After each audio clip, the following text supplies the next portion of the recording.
Forgotten by Design, Part 3. The metallic doors hissed open, revealing the sterile interior of the space station. As Talon stepped out, a group of humans awaited him. At the forefront stood a rugged man, his silver hair contrasting with the deep lines of a weathered face that hinted at intelligence forged from countless challenges. "Welcome to the Genesis Station," the Admiral said, extending a hand, a gesture Talon recognized from his briefings as a human sign of goodwill.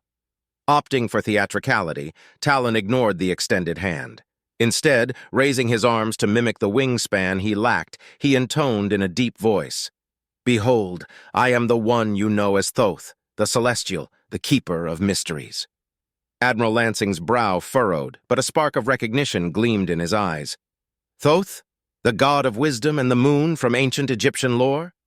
"Indeed," Talon continued, trying to maintain his composure and the charade.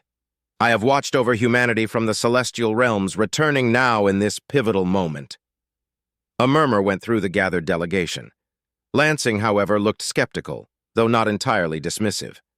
"Well, Thoth, I must admit your appearance does remind us of the ibis-headed deity from the myths.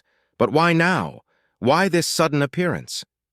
Leveraging his knowledge, Talon replied, "Humanity stands at the brink of a new era. I have returned to guide, to witness, and perhaps to intervene." As the discussions progressed, Admiral Lansing guided Talon to a more private chamber. Screens adorned the walls, displaying images of Earth from various eras. Some showed ancient structures like the pyramids, while others displayed grainy footage of unidentified flying objects. Lansing pointed to a still of a saucer-like ship. "We've had our suspicions, encounters, sightings, even abductions. Are they all you're doing?" Talon hesitated, realizing he might have ventured too deep into his own deceit. "Not all, but some. The Galactic Federation has occasionally intervened, mostly to observe." "Galactic Federation?" Lansing leaned back, clearly intrigued. "So not just a lone god, but an entire federation. You've been watching us, then?" "Observation missions," Talon clarified, his celestial facade wavering. "Periodic check-ins to monitor your progress, your evolution. The Federation never interfered directly, only observed." The Admiral frowned. "So the tales of abductions, experiments." "Unintentional consequences," Talon admitted. "Sometimes things went awry, but never with malevolent intent." "Your English is impeccable," Lansing remarked, a hint of amusement in his eyes. "Almost native. How?" Talon tilted his head slightly. "Before missions like this, we're given a neural download of Earth languages. Your English is among them. It aids in understanding transmissions and communications." Lansing seemed to process this. "You're not here just as a benevolent god. You have an agenda. What is it?" Talon sighed. The weight of deception was becoming burdensome. "To observe, to report. But now, with Earth's advancements, the dynamics might change." Admiral Lansing nodded slowly.